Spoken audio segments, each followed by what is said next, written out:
జై శ్రీరామ్, అందరికీ నమస్కారం. వెల్కమ్ టు న్యూస్ అఖండ. నేను మీ కస్తూరి శ్రీధర్. మిత్రులారా, మన దేశంలో అధికార దుర్వినియోగం ఏ విధంగా జరుగుతుందో, అక్రమార్కులు ఏ విధంగా రెచ్చిపోతున్నారో చెప్పడానికి ఈ న్యూస్ ఒక ఉదాహరణ.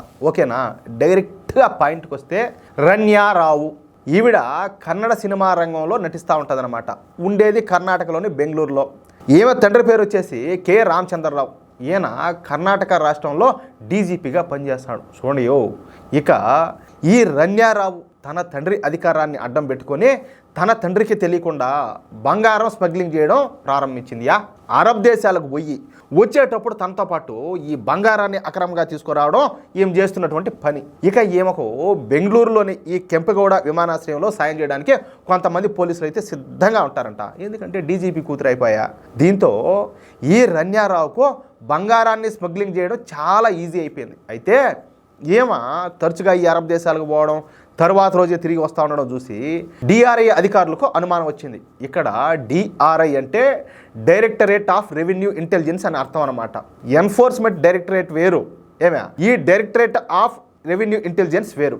అయితే ఈ రెండు సంస్థలు కూడా కేంద్ర ఏజెన్సీలే. అందుకే ఇవి రెండు కూడా చాలా చురుగ్గా పనిచేస్తూ ఉంటాయి. సరే, ఇక విషయానికి వస్తే, ఈ రన్యారావు తరచుగా ఈ అరబ్ దేశాలకు పోయి వస్తూ ఉంటుంది అని చెప్పుకున్నాం కదా. ఈమె ఈ సంవత్సరంలోనే 14 సార్లు అరబ్ దేశాలకు వెళ్ళొచ్చిందంట. గత 10 రోజుల వ్యవధిలోనే 4 సార్లు దుబాయ్కి వెళ్ళొచ్చిందంట. దీంతో డైరెక్టరేట్ ఆఫ్ రెవెన్యూ ఇంటెలిజెన్స్ అధికారులకు అనుమానం వచ్చింది బలంగా.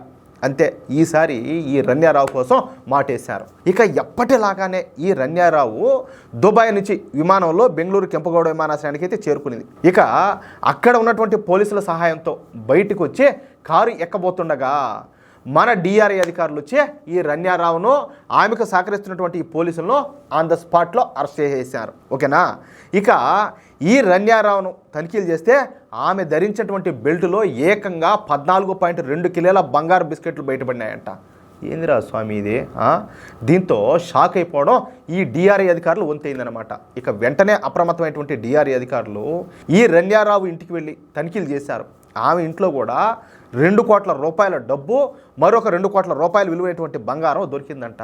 అంటే మొత్తంగా 17.29 కోట్ల రూపాయలు విలువైనటువంటి బంగారం, డబ్బు దొరికినాయన్నమాట. దీంతో వెంటనే ఈ డిఆర్ఐ అధికారులు ఆమె భర్త ఈ జతిన్ హుక్కేరిని కూడా అరెస్ట్ చేసేసినారు. అంటే నీ తెలియకుండా జరుగుతుందా ఇదంతాను అన్నట్టు అనమాట. ఎందుకంటే వీళ్ళ నాన్నగారు డీజీపీ, ఆ అధికారాన్ని అడ్డం పెట్టుకుని అధికార దుర్వినియోగానికి అయితే పాల్పడింది. పోలీసులు కూడా దీంట్లో ఇన్వాల్వ్ చేసింది. ఇదంతా చూడండి ఎంత దారుణమో. అయితే ఈ రన్యారావు విషయంలో ఈమె తండ్రి ఏం చెప్పినాడంటే, ఎవరా ఈ డీజీపీ రామచంద్రరావా, తనకు తన కూతురికి ఎటువంటి సంబంధం లేదని, తాను పెళ్లి చేసుకుని వెళ్ళిపోయిందని, గత 4 నెలలుగా ఈ రన్యారావు తన ఇంటికి రాలేదని చెప్పేసి ఆయన కొండ బద్దలు కొట్టేశాయంట. నువ్వు కదా చేసింది తప్పు, అదేదో నువ్వే ఉంటే కడుక్కోబో, నాకెందుకు చూడతావని చెప్పేసి. కానీ ఈయన పేరు చెప్పుకునే కదా ఆడ పోలీసు వాళ్ళని అంతా వాడుకునేది, చేసిందా ఏమంటారా? సరే, ఇన్వెస్టిగేషన్ చేసే కొద్ది విషయాలన్నీ కూడా బయటపడతాయి, అది వేరే విషయము. అయితే డిఆర్ఐ అధికారులు మాత్రం ఈ విషయాన్ని అయితే ఎంత మాత్రం కూడా వదిలిపెట్టేలా లేరనమాట. మరొక 72 గంటల్లో ఈ రన్యారావు వెనక ఎవరుండేది తెలుస్తామని చెప్పేసి వాళ్ళైతే స్పష్టం చేశారు. కానీ ఈ రన్యారావు మాత్రం, నాకు దీనికి అసలు సంబంధమే లేదు, నా చేత వేరే వాళ్ళు బలవంతంగా ఈ పని చేపిస్తున్నారని చెప్పేసి ఆమె చెప్పింది. ఏమి ఎంతకో సొద్దపోస, ఏమి చెప్పినట్టు ఈవిడకి ఎవరైనా ఉండారా, ఆ పెద్ద తలహాయలు ఎవరు అనేది ఇంకా ఇన్వెస్టిగేషన్లో తేలుతుంది. మొత్తానికైతే దారుణం కదా, ఇది తప్పు కదా, ఏమంటారా? మిత్రులారా, ఈ న్యూస్ కనుక మీకు నచ్చినట్లయితే ఖచ్చితంగా ఈ న్యూస్ నలుగురికి షేర్ చేయండి. అదేవిధంగా ప్రతి ఒక్కరు కూడా మీ యొక్క అమూల్యమైన అభిప్రాయాలను ఖచ్చితంగా కామెంట్ చేయండి. అలాగే ఇంతవరకు మీరు కనుక మన ఛానల్ సబ్స్క్రైబ్ చేసుకున్నట్టయితే ప్రతి ఒక్కరు కూడా మన ఛానల్ సబ్స్క్రైబ్ చేసుకోండి, సపోర్ట్ చేయండి ప్లీజ్. జై శ్రీరామ్.